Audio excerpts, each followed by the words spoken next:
Bienvenidos a Ciencia con Alma, tu enciclopedia virtual, y su canal hermano Alma Lilian Difunde. En esta ocasión vamos a hablar sobre una gran pintora. En el programa pasado hablamos sobre Jorge Ibargüengoitia, escritor guanajuatense, dentro de cuya obra podemos citar en ensayo Teatro Mexicano Contemporáneo, Sálvense quien pueda, en cuento La Ley de Herodes y otros cuentos, piezas y cuentos para niños, Falta de espíritu scout, El ratón del supermercado y otros cuentos. Guión cinematográfico, La prueba de la virtud, La víctima, El milagro. Novela, Los relámpagos de agosto, El atentado, Maten a León. Estas ruinas que ves, Las muertas, basada en la historia de las Poquianchis. Dos crímenes y Los pasos de López. Periodismo, Viajes en la América Ignota, Autopsias rápidas, selección de artículos publicados en Excelsior y Vuelta, compilados por Guillermo Sheridan. Instrucciones para vivir en México, selección de artículos publicados en Excelsior, 1969-1976, compilados por Guillermo Sheridan. La casa de usted y otros viajes, selección de artículos publicados en Vuelta y Excelsior, compilados por Guillermo Sheridan. Sálvese quien pueda, ideas en venta. ¿Olvida usted su equipaje? Teatro, un adulterio exquisito, originalmente Clotilde en su casa. El viaje superficial y el pájaro en mano. La conspiración vendida. Teatro, obras de Jorge Ibargüengoitia. El peluquero del rey. Literatura para niños y jóvenes. Cuento, piezas y cuentos para niños. Hablar de Jorge Ibargüengoitia sin hablar de su mujer John Laville, quien ilustró muchas de las portadas de sus libros, nos dejaría una historia trunca. Por eso, en este Ciencia con Alma y Alma Lilian Difunde, hablaremos de la pintora Joy Laville. Nacida en la isla de Wight, Inglaterra, Laville tuvo una niñez cercana al mar y al arte. Sin embargo, el estallido de la Segunda Guerra Mundial, en la que participó como parte de los cuerpos de observación, Observer Corps, de Yorkshire, la obligó a interrumpir sus estudios, pero no su pasión. Alejada de los círculos artísticos de la Ciudad de México, Laville pasó sus primeros años en México, en San Miguel de Allende, Guanajuato, hasta que en 1964 conoció a Jorge Ibargüengoitia, con quien se mudó a la capital del país en 1968, donde su obra empezó a ser más difundida y erróneamente se le colocó dentro del movimiento de la ruptura. Daniel Kraus la describe en su vida y el encuentro con Ibargüengoitia así. En junio de 1956, a los 32 años, acompañada por su pequeño hijo Trevor, Joy Laville llegó a San Miguel de Allende. Imaginaba una estación de tren europea con un andén de pisos de piedra y un techito para resguardar a los pasajeros del sol. Nada de eso encontró en la modesta parada de aquella pintoresca ciudad. Venía a estudiar pintura en un instituto, ella de la mano de su niño con una máquina de escribir y una raqueta de tenis, y Trevor cargando su maleta y unos palos de golf de juguete. Ambos se enamoraron de México. Inspirada por la naturaleza mexicana, Joy empezó a pintar con mayor seriedad. Años después, en 1964, conoció a Jorge Ibargüengoitia, escritor guanajuatense, quien se encontraba en San Miguel dando un curso de literatura en la universidad. El romance tardó 2 veranos en comenzar, pero una vez que empezó no se detuvo hasta la muerte de Ibargüengoitia en un accidente aéreo cerca del aeropuerto de Barajas, en Madrid. De esa tarde, cuando se conocieron, y de la mañana en que se enteró de la trágica noticia, Joy habla sin atisbo aparente o extremo de dolor, con la mirada muchas veces fija en el cielo, como si de ahí pendiera el recuerdo que busca invocar. Los instantes que recuerda se sienten frescos, como si los acabara de hallar en su inconsciente y apenas empezaran a ser descritos con palabras. Así evoca una tarde en una playa californiana, después de que ella y Jorge se mudaron allá, para que él diera clases en UC Santa Cruz. Cuando caminaban por un muelle, dieron con un restaurante que anunciaba la venta de cócteles, y ellos, creyendo que se trataba de bebidas, entraron y cayeron en la cuenta de que el restaurante no vendía una sola gota de alcohol.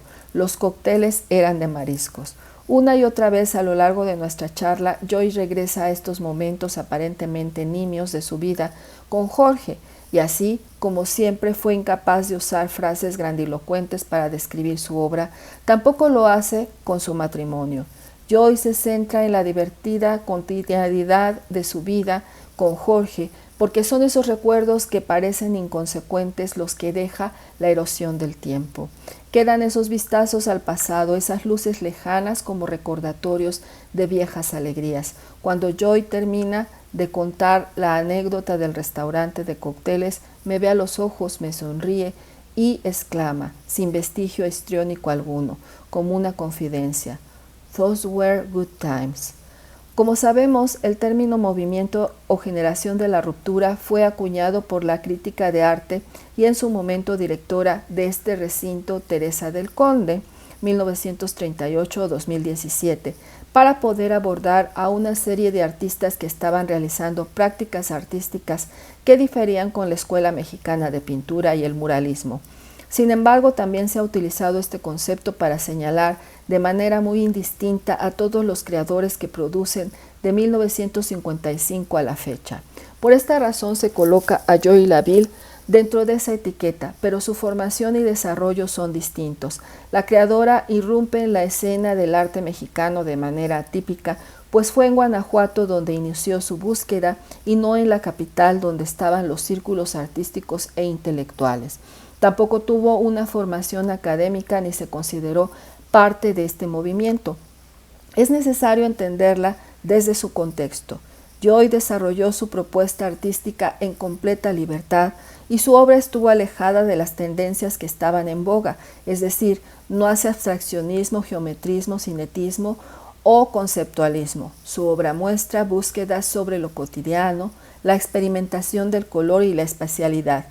Finalmente, lo que nos muestra son otras posibilidades artísticas que estuvieron presentes en México, con gran riqueza y valor, como por ejemplo el movimiento abstracto.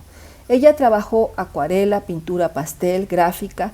Su obra se caracteriza por la bidimensionalidad y el uso de planos. En su paleta se compone de colores como los lilas, las malvas, verdes y azules.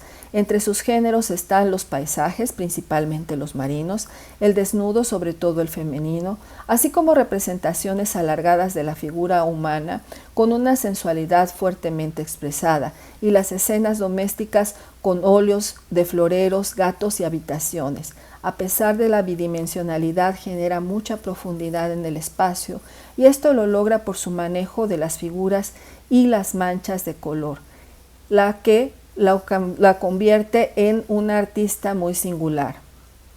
En su escrito Una tarde con Joy, Daniel Kraus narra: una de las características ineludibles de la obra de Joy Laville es la mezcla de temperaturas en su lienzo. Nadie se atrevería a tildar sus cuadros como tropicales. En ellos se respira la riqueza y el verdor mexicano. Sí, pero atenuado por los climas, acaso más fríos y menos primaverales. Sus nubes como sábanas blancas con rincones diáfanos extendidos sobre el cielo, las playas tibias de arenas corales, la paleta tan inconfundible repleta de verde, rosa y azul pastel. La explicación está quizás en su propia infancia, en la isla de White, en Inglaterra. Y el clima templado, a veces frío, de ese lugar convive en su obra junto a la frescura desbocada de la vegetación mexicana. Aunque no lo dice abiertamente, es evidente que los muchos viajes que emprendió con Jorge también alimentaron su creación. Sus lienzos aún resuman la influencia de todo aquello que vio en esas visitas a las playas californianas, a Londres, Grecia y finalmente a París, donde vivió con Jorge hasta su muerte en 1983. La hizo regresar a México y establecer su residencia permanente en Jiutepec, cerca de Cuernavaca. En Europa, ambos tenían su estudio donde trabajaban por separado y solo podían visitarse, dice Joy, si el otro extendía una invitación para recibir un comentario acerca de lo que Jorge escribía o Joy pintaba. En marzo de 1985, durante una charla con la revista Vuelta, ella describió la rutina de ambos mientras vivían en París. Jorge cocinaba sus propias recetas, mezclando con éxito la comida mexicana y la italiana. En las tardes disfrutaba tomar largas caminatas a los costados del Sena, dispuesto a perderse entre las calles parisinas, y en las mañanas siempre escribía dentro de un estudio meticulosamente ordenado, todos los días sin falta. Él por su parte también escribió sobre Joy, su obra y su manera de trabajar. Todas las mañanas se sienta frente a un caballete y pasa el día manchando el papel con gises de colores. A veces el cuadro queda listo en unas cuantas horas, otras se va transformando y lo que era florero al principio pasa a ser sillón y después mujer desnuda. Lo que era rojo se vuelve púrpura y lo que era amarillo verde.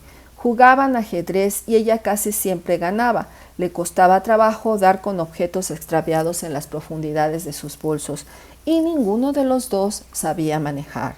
De esto último Jorge dijo: en vez de que lo que le hace falta a uno lo tenga el otro, hemos logrado una composición de deficiencias. Ninguno de los dos sabe manejar. Nos da horror hablar por teléfono y hace unos días descubrimos que no solo ninguno de los dos sabe poner inyecciones, sino que ninguno de los dos se había fijado cómo se rompen las ampolletas. Varias cosas quedan claras al escuchar a John y leer lo que dijeron el uno sobre el otro hace casi 30 años. Eran una pareja que alimentaba creativamente. Sin embargo, aunque a ojos ajenos esto siempre será lo que más atrae, la impresión que más perdura es que se caían muy bien. He was not a funny man, but he was a very fun man to live with, me dice Joy, y presiento que Jorge habría dicho algo similar sobre ella. Es decir, él no era un hombre chistoso, pero él era muy divertido para vivir con él. Vivieron juntos por casi 20 años y de alguna manera siguen viviendo así. La obra de Joy habita en la obra de Jorge, dándole la bienvenida al lector. Sus cuadros siguen siendo las portadas de sus libros en habla hispana y muchas de las fotos del autor las tomó ella o Trevor, su hijo. Y Jorge también habita en la casa y la obra de Joy. En la mesa de la sala, junto al cuadro más lindo que le he visto, una selva entre cuyos árboles se asoman 3 mujeres desnudas, encuentro una nueva edición de los cuentos infantiles de Ibargüengoitia y del otro lado, hacia el pasillo, lleva al estudio donde Joy trabaja sus esculturas. Están todas las novelas de Jorge, traducidas al francés, el inglés y otros muchos idiomas, apiladas en libreros. Frente a ellos, cuadros y cuadros de Joy observan los tomos, cada quien de un lado, como en los viejos tiempos cuando cada uno tenía su estudio. Hallar a Ibargüengoitia dentro de la obra de su mujer no requiere de ningún tipo de suspicacia detectivesca. Es la propia Joy quien lo señala. George dice, apuntando a una figura: este es Jorge, de rostro carente de facciones, vestida de gris entre la vegetación de uno de los primeros cuadros que pintó al regresar de París. Y ahora decora una de las paredes de su sala. Del otro lado, cerca de la puerta de la entrada, varios cuadros dan la bienvenida al visitante o lo despiden, y al escuchar a Joy uno tiene la impresión de que forman parte de su obra más personal. Unas flores, un dibujo de su madre caminando por la isla White, y Jorge, de niño, en San Miguel de Allende, parado junto a una planta atípica en la obra de Joy, un cactus. El último cuadro es el más difícil de explicar. Basta con observar los cielos de Joy para encontrar aviones difuminados por ese azul pastel casi perdidos en las nubes. El avión más grande que encuentro entre los muchos cuadros de Joy está en esa última pintura, en la entrada de su casa. Le pido que me diga qué hay en cada cuadro y cómo las manecillas del reloj me hablan de Jorge en Guanajuato, de unas flores de su madre en Inglaterra y finalmente, cuando le toca describir el avión, Joy se detiene y me dice, "And this is", este es, y su voz se extravía por primera vez en toda la tarde teñida de nostalgia. No necesita decirme qué significa este avión, ni qué es, un recuerdo de su vida con Jorge de París, de ese último adiós cuando él no permitió que ella fuera a despedirlo al aeropuerto, pero no es un punto y aparte. Jorge murió, pero aquí vive. No solo en la literatura mexicana a la que enriqueció inmensamente, sino en las paredes de esa casa y en la obra de su viuda.